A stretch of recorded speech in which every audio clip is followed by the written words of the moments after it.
You've watched the videos, you've heard the stories, and you've decided, I want to build passive income. But then one question stops you dead in your tracks. How much money do I actually need to start? You see people online talking about dropping thousands into real estate or complicated stock portfolios, and you're left wondering if your $100 is even worth the effort. You feel stuck before you've even started. Well, what if I told you the answer to that question isn't a number, it's a system? Today, we're going to erase that question for good. I'm giving you a simple step-by-step budgeting framework that works for any passive income stream, whether you have $100 in your bank account or $10,000 ready to go. By the end of this, you'll have a clear, actionable plan to start funding your very first passive income stream, so you can finally get off the sidelines and start building real wealth. A few years ago, I was in your exact shoes.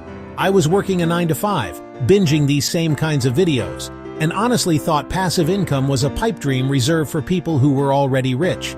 It felt like you needed a secret password or a huge pile of cash just to get in the game. But I was wrong. I figured out a system piece by piece that let me start small, stay consistent, and grow from there. And today, I'm sharing that exact system with you. All right, let's get one thing straight right away. The myth that you need thousands of dollars to start building passive income. This is, without a doubt, the biggest mental roadblock for most people, and it is completely false.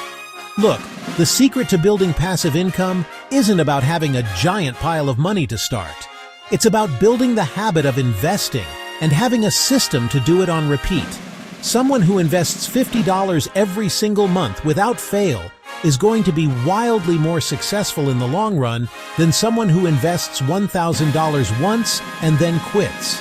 The real shift happens when you start treating your passive income fund like a non-negotiable bill. Think about it. You pay your rent, you pay your phone bill, you pay for Netflix. What if you paid your future self with that same energy? That's the core of this system. It's about building the muscle of consistency, because consistency is what compounds and grows over time. It's way more powerful than a single, heroic effort. And of course, a quick but important reminder. I am not a financial advisor. This video is for educational purposes only and reflects my personal journey. Always do your own research and make financial decisions that are right for you. Okay, let's get into the good stuff. I've broken this down into 3 simple, repeatable steps that anyone can follow. This is how you go from feeling stuck to actually taking action. Step 1. Define your passive income rate, PIR. Your passive income rate, or PIR, is the secret sauce to this whole strategy. It's a simple but powerful idea. You decide on a fixed percentage of your take-home pay that you will automatically, and I mean automatically, move into your passive income fund. This is the pay-yourself-first principle, but we're putting it on steroids and aiming it directly at building assets. This isn't about using leftover money at the end of the month. This is a top-line expense. The second your paycheck hits your account, this percentage gets moved before you even have a chance to think about spending it. So, what percentage should you pick? This is personal, but here's a simple guide. If your budget is super tight, start with just 5%. If you've got a little more wiggle room, 10 to 15% is a fantastic goal. You know the popular 50-30-20 budgeting rule. Your PIR fits perfectly into that 20% bucket for savings and investments. The most critical part here is automation. Set up an automatic transfer from your main checking account to a separate savings account. Schedule it for the day you get paid. By automating it, you take willpower and emotion completely out of the equation. The money just moves, and your fund grows quietly in the background. Let's make it real. If your monthly take-home is $4,000 and you set a 10% PIR, that's $400 every single month, or $4,800 a year, automatically flowing into your passive income fund, just waiting to be put to work. Step 2. The action plan for your first $100. This is where things get exciting.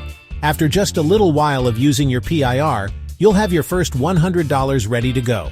So what can you actually do with that? Way more than you think. The goal here isn't to get rich overnight. It's to get your money to start working for you and to build that sweet, sweet momentum. Here are a few options. Invest in dividend stocks. You could use that $100 to buy your very first share of a dividend-paying stock or ETF. Think of it as buying a tiny piece of a huge company that literally pays you a little cash every few months just for being an owner. Congratulations, you're officially an investor. Your money is now making money. Start a print-on-demand side hustle. You could launch a business selling custom-designed t-shirts, mugs, or posters with practically zero inventory cost. Services like Printful or Printify handle all the creation and shipping. Your $100 could cover a design software subscription for a few months or pay to list your first few products on a marketplace like Etsy. Open a high-yield savings account. This is the simplest path of all. Move your passive income fund into a high-yield savings account.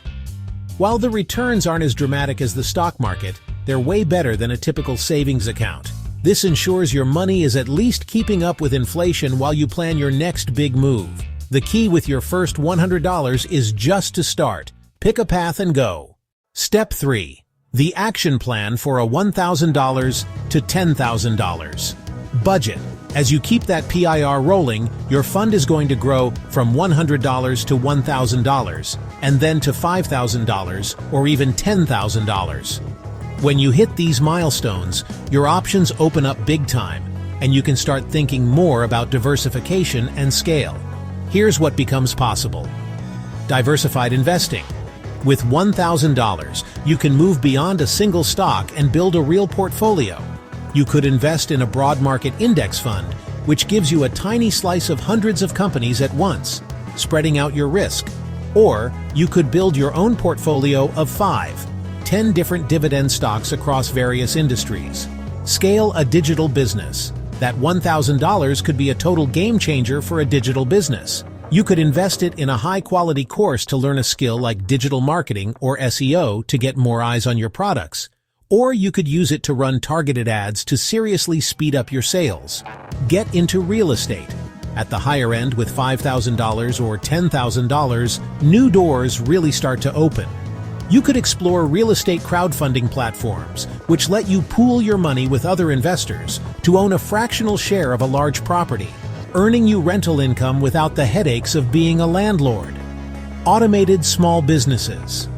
This much capital could also be the seed money for a more hands-on, yet automated business.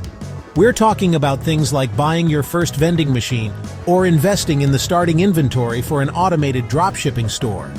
As your fund grows, your strategy shifts from just starting to strategically scaling. Knowing the plan is one thing, but sticking to it is another. I want to quickly cover 2 common mistakes I see beginners make all the time so you can sidestep them. Pitfall 1. Shiny object syndrome. This is when you get so excited by all the possibilities that you try to do everything at once. You hear about dividends, print on demand, crypto, and real estate, and you sprinkle $20 into each. This is a huge mistake. It starves every single stream of the focus and capital it needs to actually succeed. The goal is to pick one stream and fund it until it's stable. Then you can use the profits from that first stream to fund your second one. Pitfall 2. Forgetting about ongoing costs. So many people get pumped about the initial investment, but forget to budget for what comes next. When you budget, you have to plan for both the startup costs and the operational costs. For example, buying a vending machine is the startup cost. Budgeting for the snacks to restock it, the gas to drive to it, and potential repairs are the ongoing costs. Forgetting this second part is how a passive income stream quickly turns into a very active, stressful money pit. So let's go back to that big question. How much money do I need to start? The real answer isn't a dollar amount. It's a system. It's a commitment to a process. You define your passive income rate.